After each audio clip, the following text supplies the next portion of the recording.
Assalamualaikum warahmatullahi wabarakatuh. Perkenalkan, nama saya Rizka Fadilah dari Prodi Manajemen NPM 23 175 31 23. Jadi saya akan menjelaskan apa itu struktur pasar.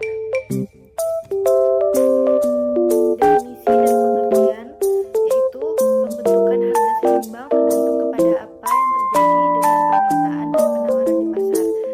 Permintaan di sini adalah permintaan dari semua konsumen terhadap semua penjual atas suatu barang yang dinamakan permintaan pasar. Penawaran adalah penjumlahan dari semua produsen barang yang bersangkutan. Bentuk pasar yaitu berdasarkan bentuknya, maka pasar dapat dibedakan atas. Yang pertama ada pasar persaingan sempurna, yang kedua ada pasar monopoli, yang ketiga pasar oligopoli, yang keempat pasar persaingan monopolistik, dan yang kelima pasar oligopolistik. Bentuk pasar sendiri terdiri dari beberapa bagian. Yang pertama ada market competition, yaitu banyak pembeli, dan yang kedua yaitu kompetisi tidak sempurna. Dari kompetisi tidak sempurna itu ada juga beberapa bagian. Yang pertama ada monopoli, yang pertama penjual banyak pembeli. Oligopoli yaitu beberapa penjual dan beberapa pembeli, dan monopolistik yaitu beberapa penjual banyak pembeli, dan monopsoni yaitu beberapa penjual satu pembeli, dan oligopsoni yaitu banyak penjual dan beberapa pembeli. Prosesnya yaitu yang pertama pasar persaingan sempurna. Pasar persaingan sempurna adalah suatu struktur pasar di mana terdapat banyak penjual dan pembeli, di mana masing-masing tidak dapat mempengaruhi keadaan pasar. Pasar persaingan sempurna adalah suatu pasar di mana jumlah penjual dan pembeli atau yang disebut dengan konsumen sangat banyak, dan produk atau barang yang ditawarkan dapat dijual sejenis atau serupa. Contohnya yaitu beras, gandum, kentang, telur, dan lain. Ciri-ciri pasar bersaing sempurna: jumlah pembeli dan penjual banyak sehingga masing-masing pembeli dan penjual secara sendiri-sendiri tidak mampu mempengaruhi harga pasar. Harga ditentukan oleh mekanisme permintaan dan penawaran dan tidak dapat diubah atur-atur. Setiap perusahaan menghasilkan barang yang sama atau homogeneous merupakan pandangan konsumen. Setiap perusahaan bebas keluar masuk atau sumber produksi bebas bergerak kemanapun, dan pembeli maupun penjual mempunyai pengetahuan pasar yang sempurna atau perfect knowledge. Kekuatan pasar persaingan sempurna yaitu merupakan bentuk pasar ideal. Perusahaan berproduksi pada skala yang efisien dengan harga produk paling murah hingga harga suatu produk yang dihasilkan bersifat logis. Persaingan antar produsen terjadi secara sehat karena produk yang diperjualbelikan bersifat homogen.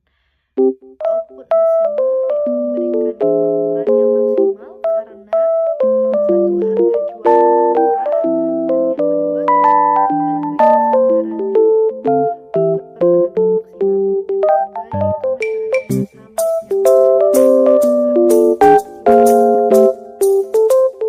Kelemahan dari pasar persaingan sempurna itu sendiri adalah dalam pasar persaingan sempurna tidak ada dana untuk melakukan penelitian atau pengembangan produk sehingga ada inovasi minimal, dan inovasi dari produsen sangat jarang karena produk yang dijual sama.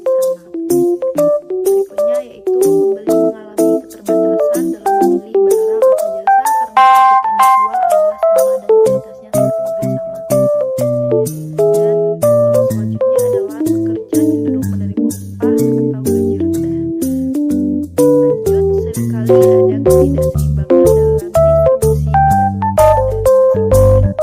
masing-masing produsen yang mengakibatkan perubahan keadaan. Semua bentuk pasar yang bukan persaingan sempurna dinamakan bentuk pasar persaingan tidak sempurna atau competition, yang mempunyai berbagai bentuk yaitu monopoli, monopsoni, duopoli, duopsoni, oligopoli, dan oligopsoni, dan persaingan monolistik. Pasar monopoli adalah suatu bentuk pasar di mana hanya terdapat satu penjual saja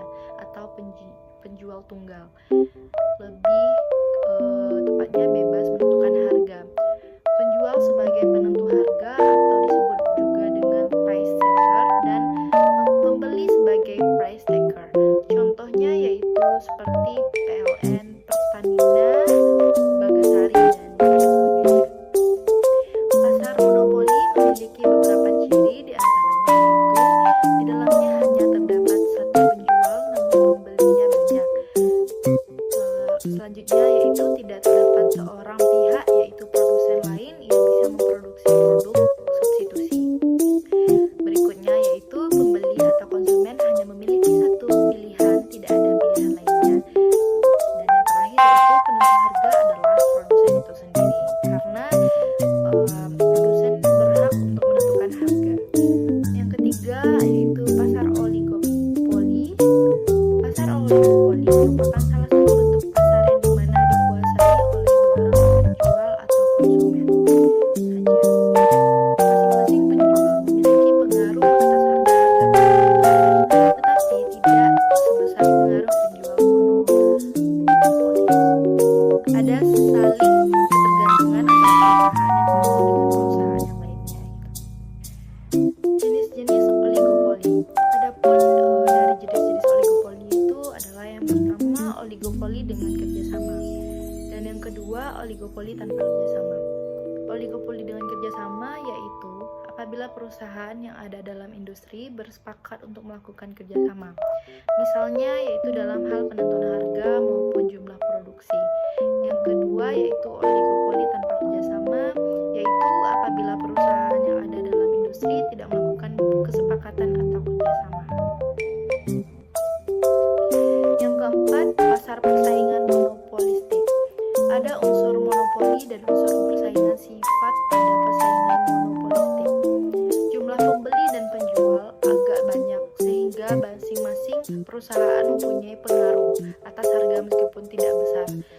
Barang-barang yang diperjualbelikan tidak homogen, bahkan sengaja dibeda-bedakan, baik dalam merek, bentuk, warna, dan ukuran produk fashion.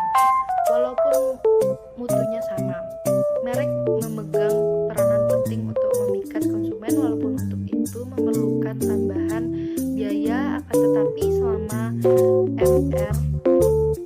MC-nya cara tersebut masih memberikan tambahan keuntungan. Di antaranya yaitu pasar monopolistik memiliki beberapa ciri, di antaranya yang pertama terdapat diferensiasi produk, yang kedua keberadaan produsen dapat menguasai harga pasar, yang ketiga produsen dapat masuk dan keluar pasar dengan bebas, dan yang terakhir adalah aktivitas produksi diperlakukan dalam penjualan. Segitu saja presentasi dari saya. Jika ada salah kata dan kalimat, mohon maaf. Wabillahi taufiq wal hidayah. Assalamualaikum warahmatullahi wabarakatuh.